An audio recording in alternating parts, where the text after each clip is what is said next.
So I was just going through some of my old videos looking for that single paragraph that my dad sent regarding the microchip that never mentioned the microchip, just talking about the AI God that's about done with humans. I'll find that and read it for you later, verbatim. But I found something even more pertinent.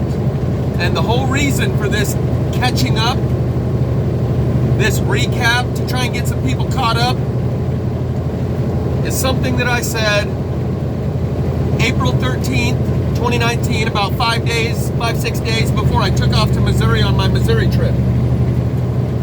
And I'll play that for you now. Before I read this, I'm going to refer to this division that's happening, something like a cell division.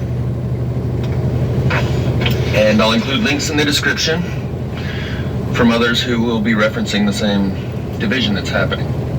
But here it is. Cutting the ties with the no-nots, as I've stated in previous videos, is coming soon. And it is said that when debating publicly, do not debate to convince your opponent of your point of view, but instead to speak to convince the listening audience. And it is getting to a point where you can only speak to one side or the other. For example, the language I will be using in this video will not be tailored toward the no-nots. If it was tailored toward the no-nots, it would be uninteresting and uninsightful for everyone else. As this divide between the no's and the no-nots accelerates, having one conversation becomes impossible, and each person will be forced to choose which conversation to engage in, and this, in practical terms, will mean cutting the lines of communication and opportunities for negotiation in order to maintain friendly relationships with friends and family before the big decision time comes, so that you don't have a conflict of your conscience.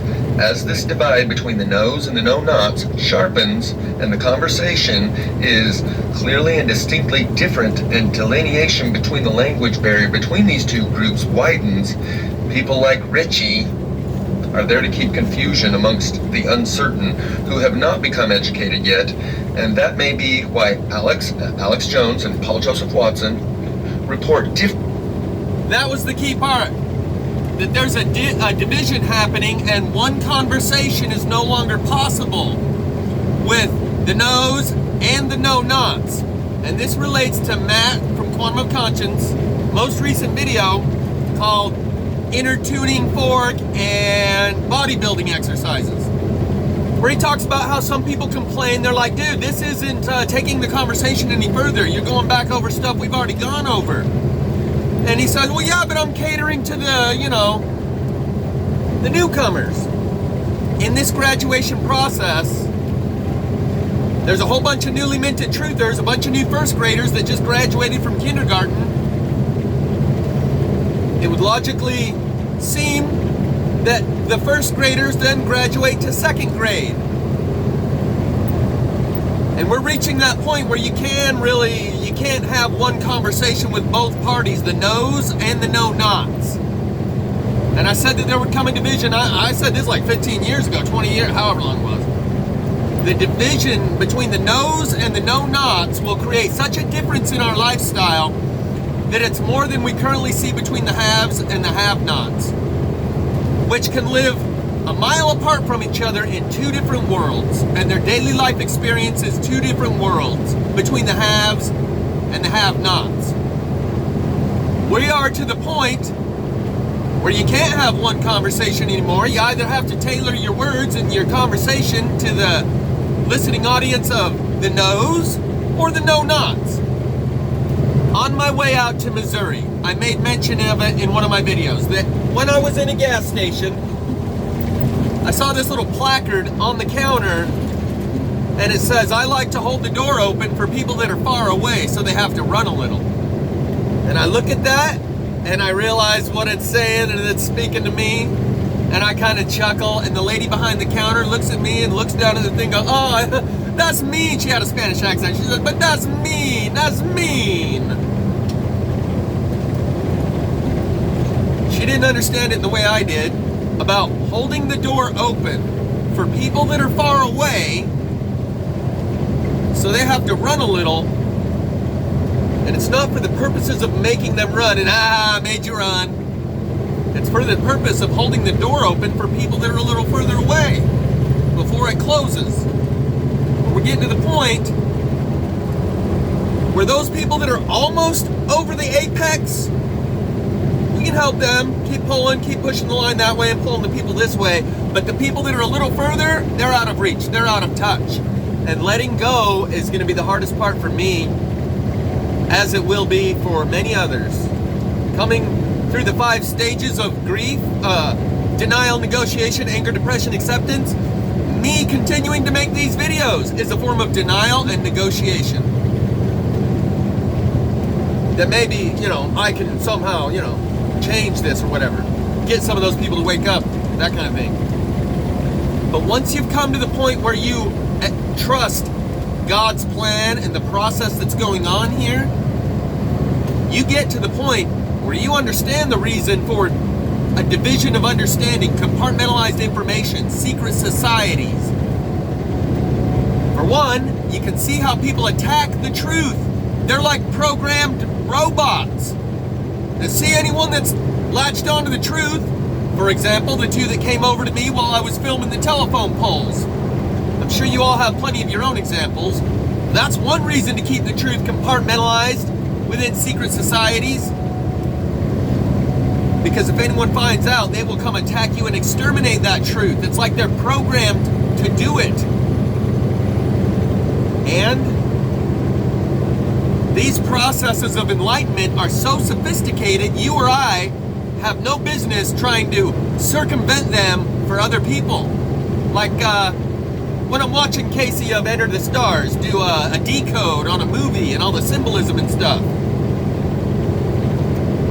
The viewer may like it, but the administrator of those steps in that filtration process might not like it if you circumvent their filtration process and help these people skip those 10 steps and come to an understanding that they didn't earn, they didn't put in the work and come to the understanding and do the investigation themselves. You revealed it to them, and they like it for that reason, so they look and watch these decode videos.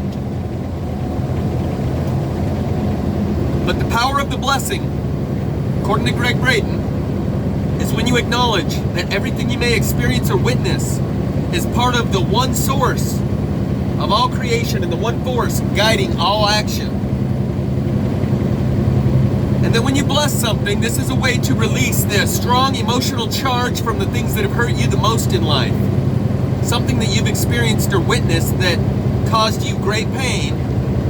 The blessing is a way to remove that emotional charge from that memory or that experience through the recognition that that thing you witnessed or experienced was part of the one.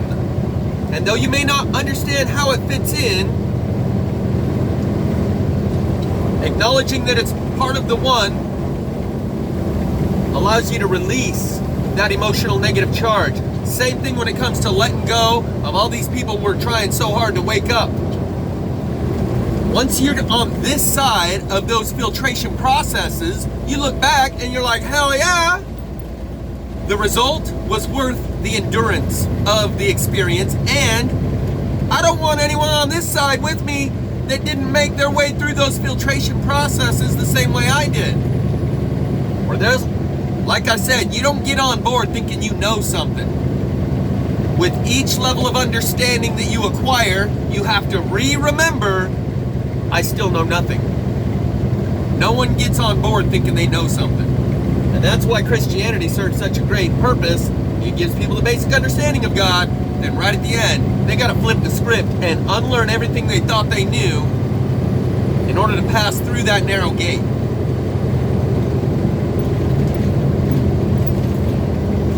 So while I was looking for that paragraph from my dad regarding the implant that said nothing about the implant, just the AI God that's about to do away with humans, and the time loop or the self-supporting feedback loop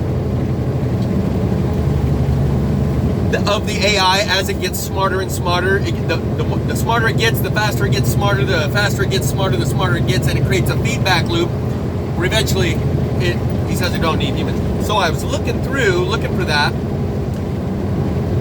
And that's when I found this part that I recorded from part 1 of Big Picture at 22 minutes 55 seconds. Is where that part that I just read, talking about how we're going to have to separate this into 2 different conversations because we're reaching a point where you can no longer have one conversation with both parties. There's a language barrier. And with these concepts that we're coming to understand, we have to develop our own language. But my point was, I looked at the video that I show of the x-ray of the implant, and it seems to have been scrambled, like a distortion wave pattern of interference. They used to do that with a lot of my videos. The screenshot slideshows in particular that I would upload, I would prefer to upload a single image that's not moving in and out in Ken Burns effect and doing all this, but the only way it would let me upload it was in Ken Burns effect. And then on top of the image moving around, which reduces the resolution, they would reduce it from like 1080 to 480. And in some of those comments of my own videos, I'm leaving comments directly to the system administrators at YouTube to quit downgrading the quality of the resolution of the images. But then something happened at the start of the COVID. A lot of the other YouTubers noticed it also, that suddenly the stranglehold of the algorithm released and they're getting views and subscribers like they haven't gotten in years. And we all noticed it, and we heard other people talking about it, and like, yeah, hey, me too, I noticed that too. Right around the start of the COVID, they returned about 150, 200 of my videos to the directory that they would erase. Every week or so, I'd scroll down to the bottom of my YouTube page and see that the first one keeps moving up, and they erase them from the bottom up. And then when that algorithm changed, they gave me back all my old videos right back to the beginning of this. They still left out part 3 and part 8 of that 9-part series that I recorded 5 days before I went to Missouri. I don't know what was in part 3 and part 8, but it must have been something they didn't want out there. But I'm coming to the understanding, to the point of being able to accept that some things are inappropriate for me to put out there. And one of the things I said in one of my videos a long time ago is that soon I'll be receiving and understanding information that won't be available and accessible to you. It's compartmentalized for a reason. So, that 9-part series that I titled Big Picture, part 1 through 9, is missing part 3 and part 8. Even after they returned all my videos, apparently there was some in part 3 and part 8 that are still inappropriate. And I've come to accept that. And so what I'm about to tell you doesn't mean I'm trying to circumvent or undermine or go around their efforts to scramble and stop the information I'm putting out from getting out there. The reason my video showing the implant x-ray might have seemed scrambled, maybe I'm in an area where there's low bandwidth, you don't have good internet access, so it comes in kind of fuzzy on a lower grade. Whether or not that's the case, I'm going to remake that implant image video, because I'm sure even before it was scrambled, I can come up with some really crystal clear images that leave no doubt of what that is. The video that I put up is just me putting the x-ray up to the window and videotaping it. I can pause it, take a screenshot, zoom in, maybe even run some contrast to make that thing stand out. But my purpose is not to get everyone I can tell about it to know about it, because there's a higher law and a justice system. So I'm not going to seek justice. I take the evidence with me everywhere I go, and I'm ready to hold court whenever and wherever. If I would have taken that out of my ear and I had it in a little, an earring jewelry box, and I opened it up and say, look, this thing was in my ear. Someone looked at me like, what? Yeah, look, there's a little scar behind my ear even where I pulled it out. Okay, but that doesn't prove that this thing was in your ear.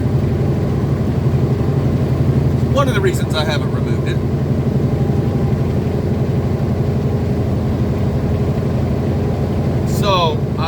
do intend to make a crystal clear image, video of the implant using the x-ray. But it's not to try and, as I said when I first found this and went over to my brother-in-law's house, that I wanted to get out in the sunlight as quickly as possible and get this out to as many as possible. And he intuitively knows. He's like, what, so now they gotta come snuff all of us? I was like, well, yeah, that's kind of the idea.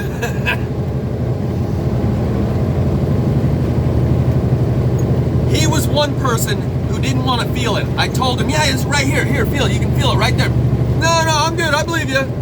What? I had already ran into this with my stepdad. So I was like, oh, okay, whatever, dude. Just feel it. I don't care if you don't want to. You're going to feel it anyway. Here.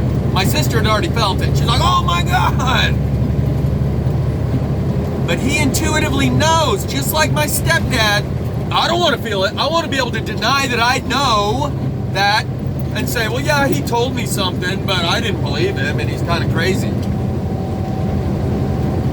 This speaks to that behavior pattern of the matrix agents that are all around us that have their programming triggered when they know this is knowledge that's not supposed to be out there. This is information that we're not supposed to have access to. And since you have access to it, I'm going to get away from you. I don't know this guy. No, me and him, Jeff who? So, my brother-in-law instinctively knew as soon as I said, yeah, I just kind of want to get this out there to as many people as possible, just to get out there in the sunlight as quickly as possible. My understanding at the time was, like whistleblowers, if they keep that thing that they're going to be a whistleblower about to themselves, you only got to take out one person and the information is buried again. If they blow the whistle and 100 other people already know about it, then taking that one person out don't change anything. But as I've come to see over the last few years, from the implant to the plasma fire to everything else, showing and telling people don't mean nothing. It don't change anything. And this is why there's a reason for compartmentalized information, secret societies, and an incremental increase of knowledge, line upon line, precept upon precept. It's also why no one has infiltrated the Freemasons just to go get the inside scoop and then come out and told you all the big secrets. Because they are knowledge and understanding. There's a language barrier between the initiate and the public. So they can't come out and tell you the big secrets. You have to learn these concepts one at a time, come up with your own language if necessary to be able to express them or label and identify them. And so even if a Freemason, a lifelong Freemason decided, oh, I'm going to go out and tell all the secrets, the people themselves are incapable of receiving that understanding. And once you come to understand this, you trust in the process of life as it's unfolding. And the administrator of this collective initiation that we're all going through has designed these filtration processes with such sophistication. And once you get on the other side of them, you recognize that the reward was worth the journey. And these have been the best 2 years of my life. Prior to that, I had been a lifelong truther for 20 years. But all of the knowledge I gleaned over the past 20 years, if I just extended that truth-seeking endeavor for another 2 years and I was a lifelong truther for 22 years, I would not be equipped to be able to navigate the environment we're in right now the way that I am now. This would not have been the best 2 years of my life. So the reward is worth the journey. Those filtration processes are there for a reason. And it's like in the military, you don't want to be fighting alongside someone that skipped boot camp. You're like, hell no. Hell no. They need to be able to pass through all the filtrations that I did in order to be on this team, because I don't want to be on it. And that is the reason for the filtration process. What I've said before is that our legal process says that we'd rather set 1,000 guilty men free than to imprison one innocent man. And so we set the bar real high for conviction, which means a lot of guilty people are going to go free, but because we set the bar so high, very low chance that an innocent man's going to go to prison. Same thing on the filtration. This guy's being a jerk. Same thing on the filtration. We'd rather 1,000 potentially good pieces of wheat go into the chaff bin than for one piece of chaff to make its way into the wheat bin, because in a culture of consciousness, it only takes one bad apple to spoil the bunch. And so accepting that this separation is really happening is a grievance process where you got to go through those first 4 stages before you reach acceptance. And part of those first 4 stages are denial and then negotiation. Denial that these people are hollow, empty husks of a human being who failed the life process and the life test of Earth School that aren't going to graduate. Denial, negotiation. Well, if you flood the zone with truth, they want the truth so bad they'll take it. The initiate must initiate himself. Is the only lines audible in a track by. Apparently that's not necessary for me to talk about right now, but it's Satellite, P.O.D. They sing songs like, I'm going to include the whole album linked in the description. You can find that one spot where it says the initiate must initiate himself. And you can listen to all the other songs, because pretty much the whole thing is about someone who found God in a real way. So acceptance that this filtration has been happening and that the separation part is coming, is here, and being able to let go of those people and accept that A, death isn't what we think it is, and that they'll have another opportunity, and not to have survivor's guilt because they had every opportunity that you did, and you chose to initiate yourself, and they chose not to. And that final acceptance is the hardest part. And so part of the reason Matt from Quantum of Conscience, he called himself a 9th grader in the K through 12. I'm going to just use my 1st grade kindergarten analogy. Maybe the reason he doesn't want to put on his cap and gown and graduate Earth School because he doesn't want to go alone, like I said in one of my recent videos. So instead, he's just going to sit here and try and make sure all the kindergartners make it into 1st grade and have a smooth transition from kindergarten into 1st grade, rather than taking his graduation ceremony and moving on to 2nd grade. And I heard someone else say it in a different video, like, I don't think it was Matt's, I think it was a different video, where they said, you don't graduate high school or college and then go back to help all the others make it through the process. You move on, you got your degree. In real life, there are people that go back and teach high school, but you can't give what you don't have. So a 9th grader doesn't start teaching 8th grade. You got to graduate high school and college before you can come back and teach 8th grade or 7th grade. Now I'm going to talk a little bit about Matt and this thing that he keeps doing. Talking about this creepy element of these creepy creeps that talks about multiple incarnations. And some that might keep their knowledge from before, these creepy people. Last night he was like, are you the same as Bill Gates? Just ask your inner knowing. And he assumes that everyone in his audience is going to say, no, I'm nothing like that creature. He's a creep because he knows more than me. Just like that guy said, listen to me, white man, you the terrorist now. Listen to me, truther, you the Illuminati now. Does that make you evil? Because that's going to prevent you from taking your place if you can't let go of that emotional charge that you feel when you look at these people that know more than you and seem to understand how this world works and seem to be running us through a process of initiation. And Matt understands this in some way. In fact, in last night's video, he's talking about how a wise man said that the warning on the cigarette pack creates more cancer than the cigarette itself. through the psychological effect. And so in a way you're spell casting yourself when you go, oh yeah, these creepy creeps and all their creepy knowledge. Huh? You fear what you don't understand. Quit perpetuating that by inviting everyone to join you in that fear and that assertion that all these creepy creeps are so creepy because they got more knowledge than you do. Just like the reptilians, we don't know Bill Gates, we don't know Fauci. We're coming to the understanding that we don't know nothing about this world. Relinquishing that fear is the only thing that's going to allow you to come to understand things, and that fear of the unknown is going to keep it unknown. And that's what makes the narrow gate so narrow. They surround the truth with fear, and very few people make their way in there to check it out.